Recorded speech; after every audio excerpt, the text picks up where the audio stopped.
الحمد لله رب العالمين نحمده ونستعينه ونستغفره ونعوذ بالله من شرور أنفسنا ومن سيئات أعمالنا من يهده الله فلا مضل له ومن يضلل فلا هادي له أشهد أن لا إله إلا الله لا شريك له لا معبود بحق سواه وأشهد أن محمدا عبده ورسوله لا نبي بعده اللهم صل على محمد وعلى آله وصحبه وبارك وسلم تسليما كثيرا فيا أيها المسلمون الحاضرون رحمنا رحمكم الله اتقوا الله تعالى ما استطعتم وسارعوا إلى مغفرة رب العالمين فقد قال الله تعالى جل وعلا أعوذ بالله السميع العليم من الشيطان الرجيم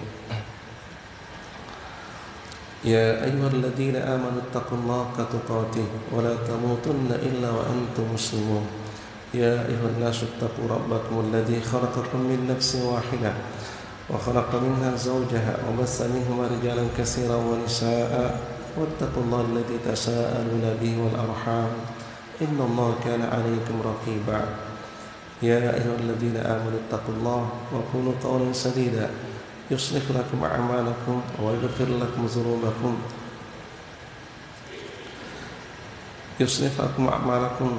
ويغفر لكم ذنوبكم ومن يطع الله ورسوله فقد فاز فوزا عظيما. صدق الله. أيها الناس اعلموا أن أصدق الحديث كتاب الله وخير الهدي هدي محمد صلى الله عليه وسلم وشر الأمور محدثاتها وكل محدثة بدعة وكل بدعة ضلالة وكل ضلالة في النار. Hadirin jamaah Jumat rahimakumullah. Kami mengajak kita untuk sejenak merenungi informasi di dalam Al-Quran, dalam surah Al-Mujadilah ayat 11. Yang Maha Kuasa berfirman, A'udzu billahi as-sami'il 'alim minasyaitonir rajim. Ya ayyuhalladzina amanu idza qila lakum tafassahu fil majalis fafsahu yafsahillahu lakum wa idza qila anshudu fanshudu yarfa'illahu alladhina amanu minkum walladzina utul ilma darajat wallahu bima ta'maluna khabir. Sadaqallah. Hadirin, ayat ini menitipkan pesan kepada kita semua bahwa ada 3 hal yang amat penting untuk kita perhatikan. Wahai orang-orang beriman, ketika dikatakan kepadamu berlapang-lapanglah dalam satu majelis. Asbabun nuzulnya ayat ini, dalam satu riwayat diterangkan bahwa kebiasaannya sahabat Rasulullah ketika masuk di dalam masjid selalu menempati tempat yang terdepan. Selalu menempati tempat yang terdepan. Jadi ini tradisi, masuk sebaik-baik tempat yang terdepan. Namun kerap kali ada orang yang datang di belakang tapi pantas untuk duduk di depan. Bagaimana ini? Fafsahu yafsahillahu lakum. Ya, berlapang-lapanglah. Ya, orang yang pantas untuk duduk di depan tapi tiba-tiba satu dan lain hal sehingga terlambat datang, maka sikap yang terbaik kepada kita yang terdepan untuk memberi kelapangan, menempati duduk yang pantas, tempat yang pantas untuknya. Wa idza qila anshudu fanshudu, atau jika dikatakan kepadamu berdirilah, akedeki fanshudu, akedeki. Ya. Allah Subhanahu wa taala mengatakan, jika engkau memberi kelapangan, maka niscaya Allah memberi kelapangan kepadamu. Ya, dipahami bahwa jika engkau menghargai sesamamu, maka niscaya Allah akan memberi penghargaan kepadamu. Nariko engkau ki pasagena isa seleta insyaallah nasagena yang toki pong Allah taala. Nariko engkau ki pakale bisa diseleta insyaallah napakale lebih toki pong Allah taala. Lalu yarfa'illahu alladhina amanu minkum. Ya, Allah mengangkat derajatnya orang-orang yang beriman di antara kalian. Walladzina utul ilma darajat, dan orang-orang yang berilmu di antara kalian darajat dengan beberapa tingkatan. Tingkatannya tidak disebutkan berapa, darajat. Hadirin, menyimak ayat ini, ya, tadi dikatakan ada 3 titipan yang harus diperhatikan. Pertama, adab, akhlak. Yang kedua, iman. Dan yang ketiga, ilmu. Akhlak, iman, ilmu. Kenapa didahulukan akhlak? Apakah akhlak lebih penting dari iman? Ternyata tidak. Ya, menurut pemahaman ulama, didahulukannya akhlak, kemudian iman, disusul ilmu, bukan berarti akhlak lebih penting daripada iman, melainkan inilah akhlak yang kerap kali dilupakan oleh sebagian orang atau pada umumnya orang. Megalade saya seleta kupat di senyum matan reni, tapi tedeng yang pena. Inilah yang membuat daya tariknya agama itu hilang. Nah, sementara Rasul mengatakan innama bu'istu liutammima makarimal akhlaq. Kesempurnaan akhlak yang membuat Rasulullah sallallahu alaihi wasallam diutus di tengah-tengah umat manusia. Jadi Rasul menghendaki umatnya Rasul adalah mereka yang memiliki akhlak terbaik di antara umat-umat yang lain.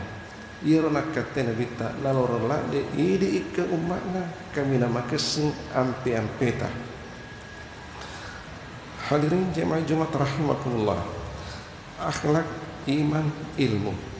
Ada pemahaman tersirat dari titipan pesan ayat ini, ya, bahwasanya warisan yang terbaik untuk anak cucu keturunan kita rupa-rupanya bukan harta. Pada umumnya kita ketika berbicara tentang warisan, maka yang terlintas di pikiran kita itu adalah harta. Nama anak bicara tanpa waramparan ipikiriki, ya. Ayat ini menitipkan ada tiga warisan terbaik. Yang pertama, wariskanlah kepada anak cucu keturunan kita itu akhlak, kemudian iman, kemudian ilmu. Dalam ayat ini al-akhlaqu qabla al-ilmi. Ataukah kalau kita mau urut berdasarkan tingkat, ya, pentingnya, boleh diurut mendahulukan iman dulu, lalu ilmu, kemudian akhlak. Yang jelas ketiga-tiganya itu sangat penting untuk setiap hamba, untuk setiap umat Rasulullah sallallahu alaihi wasallam. Ya. Hadirin, coba kita perhatikan. Adakah orang yang melarat? Saya ulangi, adakah orang yang sesat selagi dia beriman? Engka garoto pusah kuma tepek mui. Satu. Yang kedua, adakah orang yang melarat selagi dia berilmu? Engka garoto pedi lareko kepak disengemui. Yang ketiga, adakah orang terhina selagi dia berakhlak? Engka tomatuna silampe makasimu yang pena. Nah, di sini kita berpikir dengan imannya, insya Allah aman akhiratnya. Dengan ilmunya, insya Allah aman dunianya. Dengan akhlaknya, insya Allah posisinya akan terhormat. Dia akan menjadi hamba yang mulia, ya, hamba yang mulia. Nah, lebih dari itu apa lagi? Ya, kalau sudah aman akhiratnya, aman dunianya, dan juga sudah mulia statusnya, apalagi yang kita harapkan selebihnya? Insya Allah, ya, semua yang lain itu akan tercover di dalam tiga kemuliaan ini. Ya. Hadirin, berbeda dengan harta. Harta yang kita tinggalkan biasanya untuk anak-anak kita bukan tidak baik, tetap itu baik. Hanya saja banyak fitnahnya, banyak cobaannya yang kerap kali susah untuk dihindari. Coba kita perhatikan. Orang bersengketa, ya, orang berperkara itu gara-gara apa? Banyak-banyak karena harta, atau ujung-ujungnya adalah harta. Ujung-ujungnya adalah duit. Nah, adakah orang berperkara gara-gara iman? Adakah orang berperkara gara-gara ilmu? Adakah orang berperkara gara-gara akhlak? Insya Allah tiga barang berharga ini sulit dipersengketakan. Dek tugaga atau makarakara nasabak tepet nasasai. Dek togaga atau makarakara nasabak pak disengen nasasai. Dek togaga atau makarakara nasabak ampe nasasai. Pada umumnya orang yang bersengketa tidak melihat apakah dia saudara. Ya, orang Bugis mengatakan masur-sur watakale temasur-sur orang parang. Masur-sur watakale temasur-sur orang parang. Tedeni para seboy narik ke orang parang nih bicara. Nah, ini yang kita pada umumnya wariskan untuk anak-anak kita. Jadi kalau aturannya kurang bagus, kontrolnya kurang bagus, anak-anak kita tidak dibekali oleh iman, ilmu, akhlak, maka ujung-ujungnya nanti siap-siap untuk bersengketa. Hadirin jamaah Jumat rahimakumullah. Kenapa sering ada orang yang terjebak di dalam dunia perjudian? Jawabannya karena minus iman, karena minus ilmu, karena minus akhlak. Kalau orang sudah jatuh, terjebak di dalam kebiasaan buruk ini, dek gak tahu sugi nasabah abotoran, ya mana nih maka siasi, ya mana nih. Bahkan orang tua kita berpesan, masih saapi temase sapaboto, masih saapi temase sapaboto. Kalau terjadi kebakaran pasti masih tersisa abunya, masih tersisa arangnya. Tapi nareko abotoro mu sertifikat nalabeto dia gak akan sisa. Kenapa ini terjadi? Minus iman, minus ilmu, minus akhlak. Kalaupun dia plus ilmu, ilmu yang tidak dibarengi oleh iman lebih bahaya daripada kebodohan. Ilmu yang tidak dibarengi oleh iman dan akhlak, maka ancaman lebih bahaya daripada orang yang bodoh. Orang yang bodoh ketika melakukan kesalahan, maka mudaratnya itu hanya untuk dirinya sendiri. Tapi orang berilmu ketika melakukan kesalahan tidak hanya untuk dirinya, tapi masyarakat luas itu menjadi korban. Inilah yang terjadi di negeri kita saat sekarang ini. Pembesar kita ketika melakukan kesalahan, apalagi kesalahan yang terjadi secara terstruktur, maka rakyat di negeri ini yang menjadi korbannya. Kita semua yang menjadi tumbangnya. Ini sebab ilmu, iman, dan akhlak. Kalaupun dia berilmu, minus iman dan minus akhlak, itu lebih bahaya daripada orang yang bodoh. Hadirin jemaah Jumat rahimakumullah. 3 barang ini insya Allah semua berpeluang untuk mendapatkannya. Kalau harta, tidak semua orang mampu mewariskan harta kepada anak cucu keturunannya. Tidak semua. Tapi dengan iman insya Allah kita mampu. Tinggal upaya yang harus maksimal. Dengan akhlak insya Allah kita mampu. Dengan ilmu pun insya Allah selagi kita berusaha, kita mampu sebatas yang kita bisa.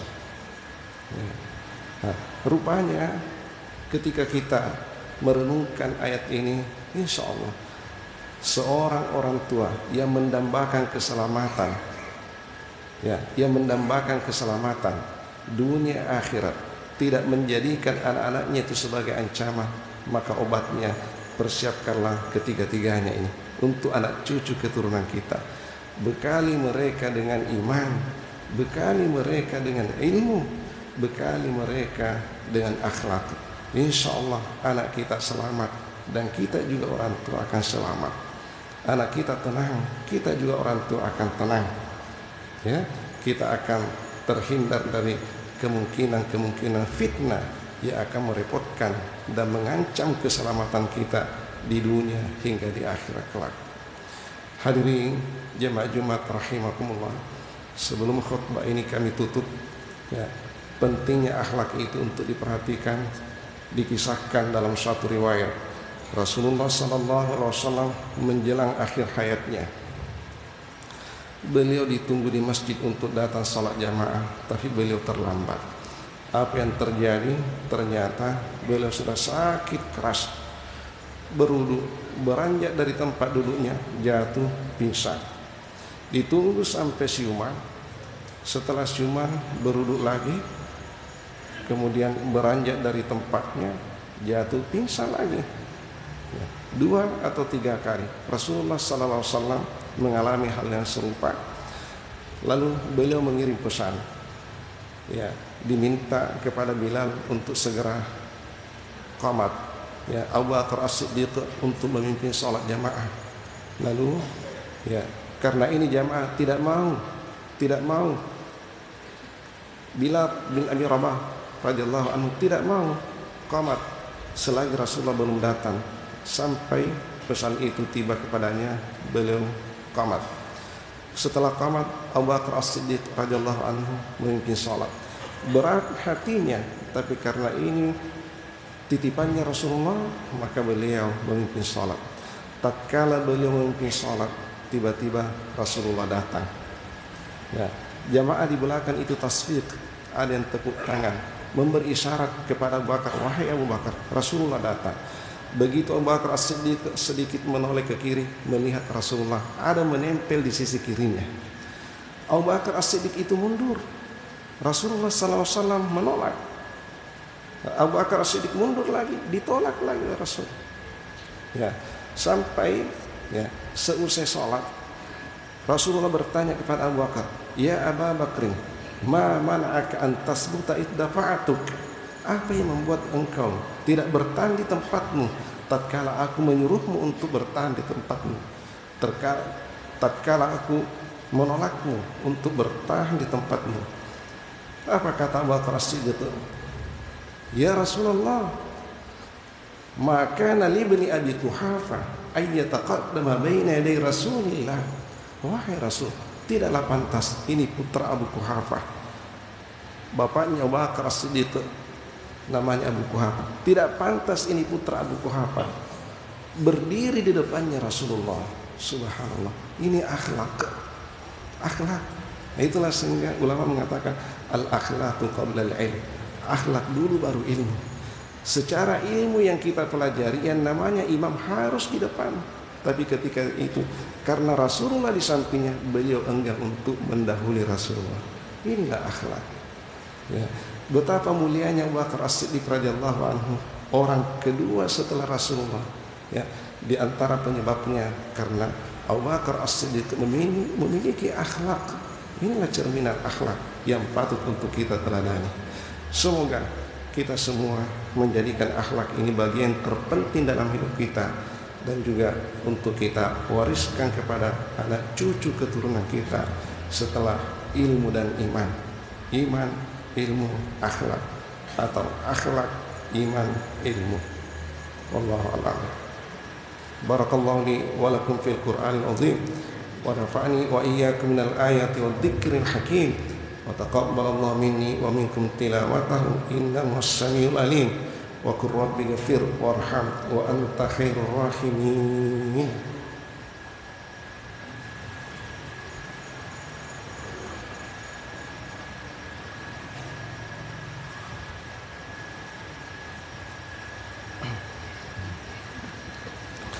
Alhamdulillah, alhamdulillah khaliqil alam hakimul hukam wa ajilin nuril mutala. Asyhadu an la ilaha illallah wa la syarika lah, lahu dzul jalali wal ikram. Wa asyhadu anna Muhammadan abduhu wa rasuluhu al-mab'uts bi syara'il Islam. Allahumma shalli ala Muhammad wa ala alihi wa sahabati wa atba'il kiram. Fa ya ayyuhal muslimun al-hadirun rahimana wa rahimakumullah. Ittaqullaha ta'ala mastata'tum wa sari'u ila maghfirati rabbil alamin. فقد قال الله تعالى جل وعلا أعوذ بالله السميع العليم من الشيطان الرجيم إن الله وملائكته يصلون على النبي يا أيها الذين آمنوا صلوا عليه وسلموا تسليما اللهم صل على محمد وعلى آل محمد وارض اللهم عن أصحابه وقرابته وأزواجه وذرياته أجمعين اللهم أصلح جميع أولاد المسلمين وانصر جيوش الموحدين وأهلك الكفرة والمشركين ودمر أعداءك أعداء الدين اللهم اغفر للمؤمنين والمؤمنات والمسلمين والمسلمات الأحياء منهم والأموات إنك سميع قريب مجيب الدعوات ويا قاضي الحاجات ربنا اصرف عنا وعن جميع المسلمين السوء ما شئت وكيف شئت إنك على ما تشاء قدير ربنا آتنا في الدنيا حسنة وفي الآخرة حسنة وقنا عذاب النار وأدخلنا الجنة مع الأبرار يا عزيز يا غفار يا رب العالمين وصل الله على سيدنا مولانا محمد وعلى آله وصحبه وبارك وسلم تسليما كثيرا سبحان ربك رب العزة عما يصفون وسلام على المرسلين والحمد لله رب العالمين. أقيموا الصلاة.